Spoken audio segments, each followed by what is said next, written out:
Well, welcome everyone. We are really excited today to talk to someone who is going to share lots of good information about the exhibition that everybody is talking about. And I mean everybody. People have been chattering about this for months, but it's the Beyond Van Gogh exhibition that is going to be opening soon at the Fresno Convention Center, the exhibit hall there. And we're joined by Fanny Curtat, who is the art historian who is associated with this project. So, Fanny, thank you so much for being here today. Thank you so much for having me. So, where are you? I know that you're on the East Coast. Right now, I am in Providence, Rhode Island for another opening of the Beyond Van Gogh experience. And that's the great thing about this show is that we can bring it to as many people as possible because it really is for everybody. And so at any given time, how many of your exhibitions are playing across the country? It can be a lot. So sometimes it's been 4 or 5. And so that's a great thing about this show. It was created during the pandemic. So we really had this idea of creating also, they had the idea of creating a show that could travel easily with not a lot of people. We were trying to social distance, keep everything streamlined. And so this show takes a small crew. It takes about 2 weeks to set up. Now they're used to it by now. And so it's a really great opportunity for it to be in multiple places at once.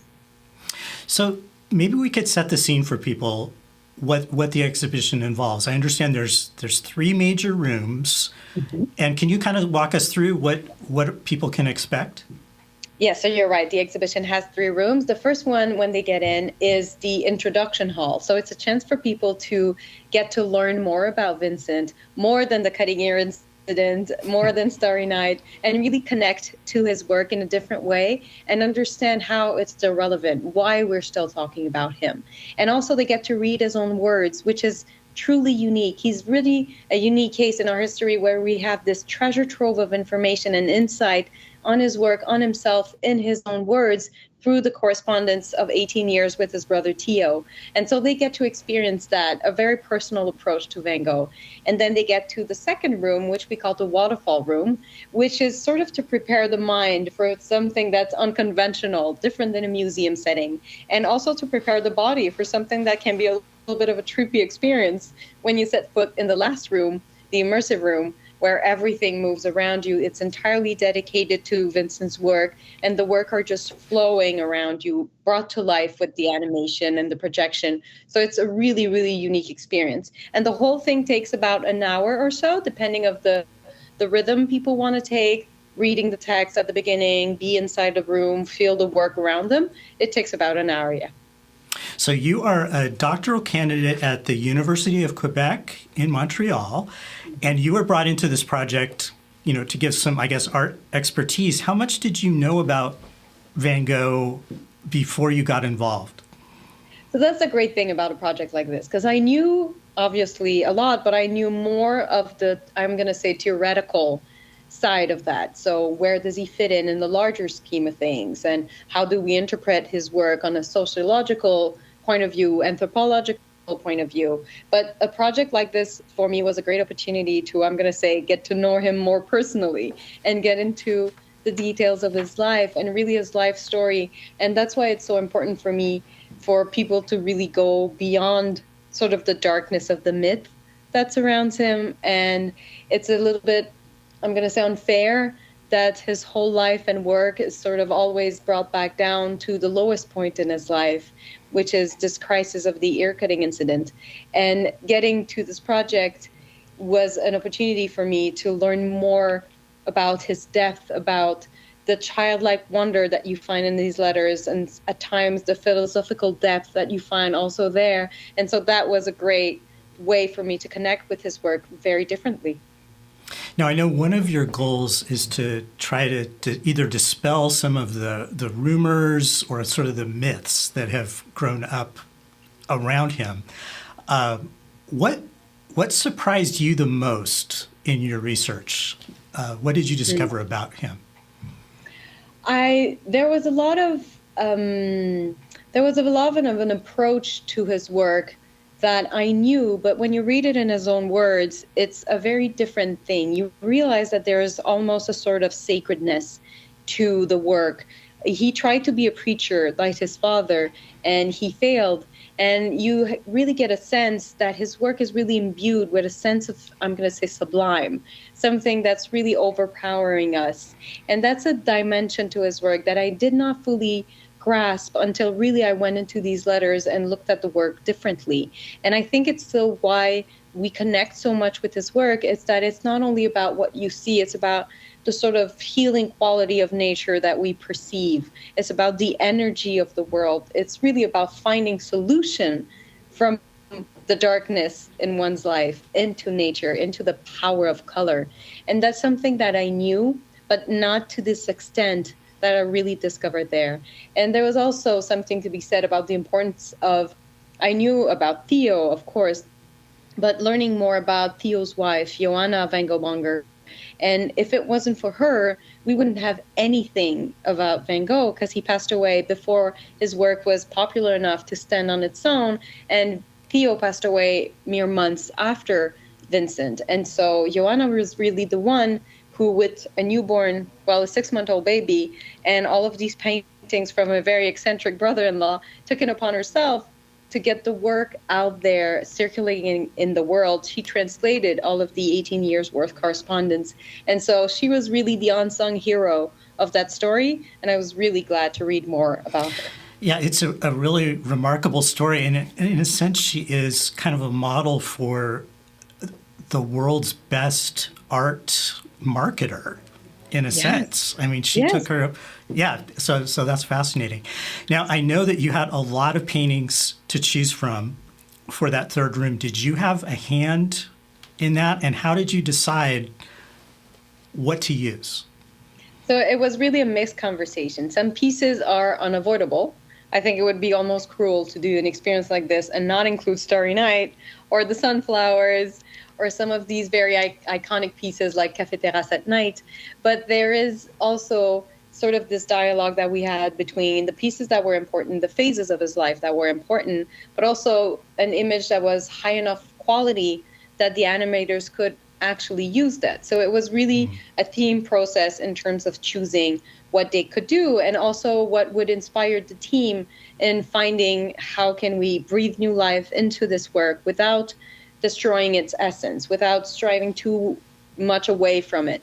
And so it was really much a group conversation, but it was really this idea of curating sort of a journey from the beginning when his work is much darker. He's learning, he's painting the Netherlands around him, darker tones, darker figures, and then he gets to Paris and then discovers the brightness of the Impressionists, meets them, and already you feel this turning point. Everything gets brighter, and then you get to the south of France, and then you have just this explosion of color and vivid brushstrokes that we know and love him for. And so that was really the idea guiding the group process of choosing between almost 850 paintings that he did during his life. And if you add the watercolors, the drawings, and everything, you get almost to 2,000 pieces. So it was really about choosing specific pieces that fit everybody's needs for a project like this. So you wanted to be sure to start with that darker period to kind of show that transition or that journey that he made. And when he got to the end of that journey, or near the end of that journey in the south of France, his colors are so amazing and so distinctive that it's almost like, how did he come up with that? And do you have any thoughts about that? Like, he obviously wasn't like a regular human being, right? He really saw the world in a particular way. Yes, and it wasn't just instinct. So of course he works very rapidly, very quickly, because there's an intensity to the brushstroke. You can feel it. But he was also very, very knowledgeable about color theory and very thoughtful about the use of color. There was a symbolic use of color for him. They were imbued with a certain almost power. For example, the color yellow was very important because, of course, it's the color of the sun. Sun gives us life. The sunflower was so important for him because they were sort of a crude flower, so they pleased him that way, that they were sort of rough, but also they are the flower of gratitude because they turn towards the sun. And so yellow is infused with that power. And so it's really, he's very thoughtful about the way he used color and complementary colors that makes it so that there's movement. The colors are fighting one another. He's not blending them so much as putting them side by side. And so you really feel an intensity in his work. And that's part because, of course, he's reacting to what he's seeing and feeling, but he's also very aware of the power of color and what it can do. And that's really the goal of this exploration. And by the end of his life in the south of France, you really have this unique style that make it so that anybody who's not familiar with art history or his work particularly might be able to identify a Van Gogh because he's just so unique. Now, you're very careful with this exhibition to let people know that this is not a museum. It is kind of a depiction of his works. And so some of what you do, it's adding some animation. I understand there are like twinkling stars, that kind of thing. And I'm curious, as an academic, how has that gone over with your colleagues who are much more kind of the straight-laced, we want to work for a museum type? Do you get any pushback on that? Yes, and I think it's entirely legitimate. I wouldn't expect anything else from the art world but to question everything that's happening, the influence of technology in the way we see images and feel art. There is something to question there, undeniably. What do social media, Instagram, selfies, what does it do to the way we interact with the world? I don't think these experiences are in any way ever going to be a replacement for a museum experience. There's nothing like the magic of an original.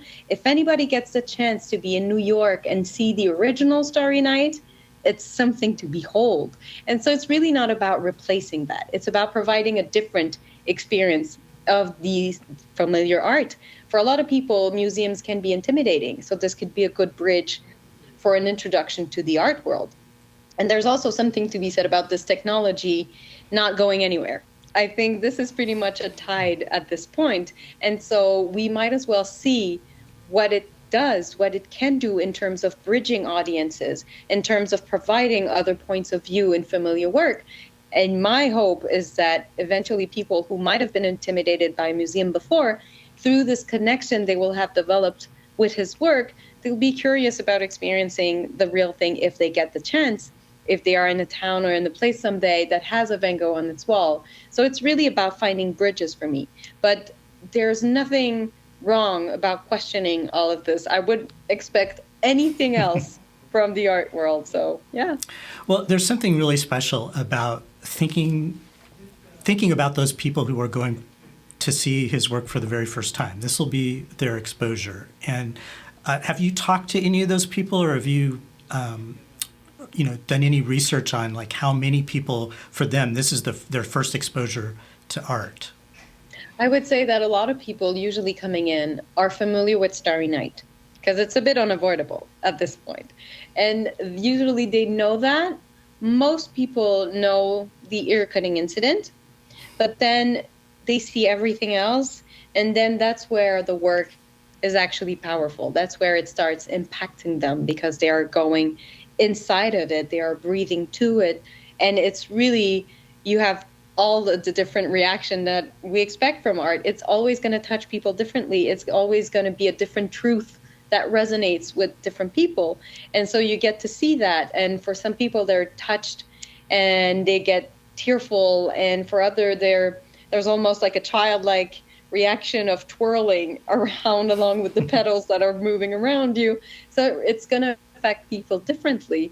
But for a lot of people, this is a great introduction, yes. And a lot of people bring their kids, for whom it's great also because they get to run around, follow the brushstrokes, follow the light and the colors. And so it is a great introduction, I think, for a lot of people.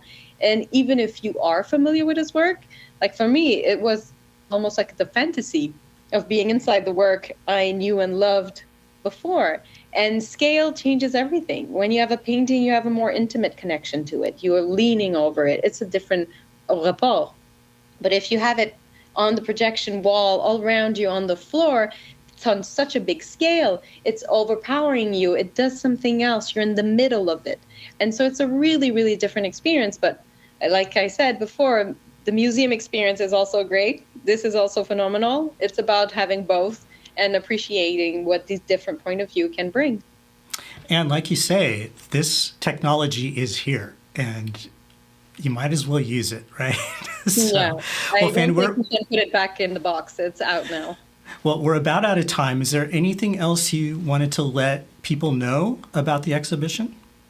I would just say that music plays a big role also. It's really the whole goal is about connecting a 21st century audience to a 19th century artist, showing how relevant he still is, how much impact his work still has, to have somebody struggling so much, known for struggling in his life, and yet transcending all of that in works of art, works of beauty, and all of this blend with the music. It really resonates strongly, and I think it speaks to the power of his work, and I'm excited for people to see it. Well, I know people are excited here too. Well, thank you so much, Fanny. It has been a pleasure to talk to you. I think this really adds some depth to people's understanding, and I think people will be that much more excited to go see the show. Well, I'm glad. Thank you very much for this conversation. All right. You take care. Thank you. You too.